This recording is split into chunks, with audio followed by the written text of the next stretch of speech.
በድንገት እግዚአብሔር ለኔ የሰጠውን ሁሉንም ለድሃ ስጡ ካልሰጣችሁ በሰማይ በምድር እግዚአብሔር ይጠይቃችኋል።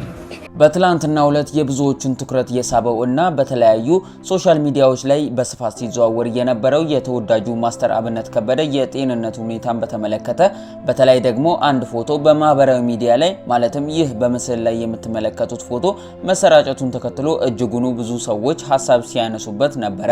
በዚህም ላይ ከ2000 በላይ አስተያየቶችን በዚህ ፎቶ ስር የተሰጡ ሲሆን አብዛኛው ሰዎችም ማስተር አብነት አይዞ እግዚአብሔር ካንተ ጋር ነው፣ በጸሎታችንም ሁሌም እናስብሃለን የሚሉ መልእክቶችን በስፋት ሲሰጡበት እና ሲዘዋወሩ ተመልክተናል። ነገር ግን በምስሉ ላይ የምትመለከቱት ፎቶ በፍጹም እውነት ያልሆነ እና ኤዲት የሆነ መሆኑን ማረጋገጥ የቻለን ሲሆን ነገር ግን ከዚህ መረዳት የምንችለው እጅጉኑ ብዙ ሰዎች ማስተር አብነት በሙሉ ጤንነት ይመለስ ዘንድ በጉጉት እየጠበቁ እንዳለ መረዳት የሚያስችል እውነት ነው።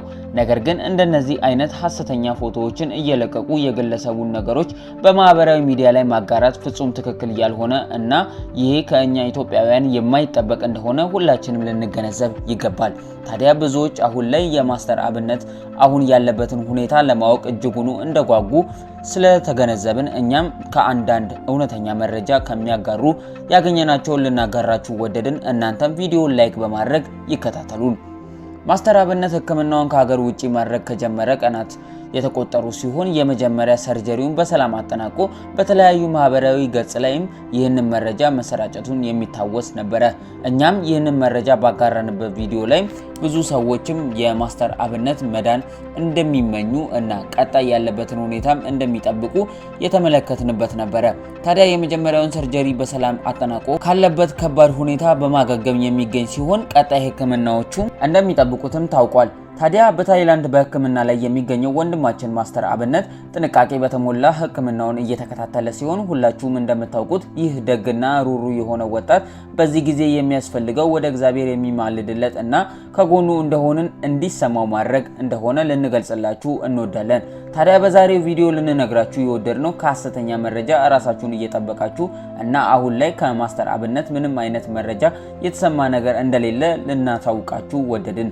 እንግዲህ ውድ ተከታታዮቻችን ለዚህ ደግና በዚህ ወጣትነቱ ለተቸገሩ እናቶች፣ አባቶች እንዲሁም ወጣቶች ከዛም አልፎ ዘር ቀለም ሳይል ለተጎዱ አካባቢዎች እርዳታን ሲያደርግ ለነበረው ማስተር አብነት ያላችሁን አድናቆት በሐሳብ መስጫ ሳጥን ስር ያስቀምጡልን።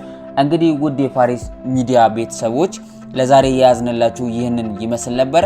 ለፋሪስ ሚዲያ ቤት አዲስ ከሆናችሁ ቤቱን ሰብስክራይብ በማድረግ ቤተሰብ ይሁኑ እንላለን። እንዲሁም መረጃዎች በፍጥነት እንዲደርሳችሁ የደውል ምልክቷን መጫን እንዳይዘነጉ። ይህ ቪዲዮ ለብዙዎች እንዲደርስ ቪዲዮ ላይክ እንዲሁም ሼር በማድረግ ለብዙዎች ያርሱት እንላለን። ለዛሬ ያዝንላችሁ የማስተር አብነት መረጃ ይህንን ይመስል ነበረ። በሌላ መረጃ እስክንገናኝ ድረስ በዚህ ቪዲዮ እዚህ ጋር እናበቃለን። እኛም ከዚህ በኋላ የምንለቀውን ቪዲዮ በተከታታይ እንዲደርሳችሁ የደውል ምልክቷን እየጫኑ እያልን ከወዲሁ ተሰናበትናችሁ። ቸር ሰንብቱ።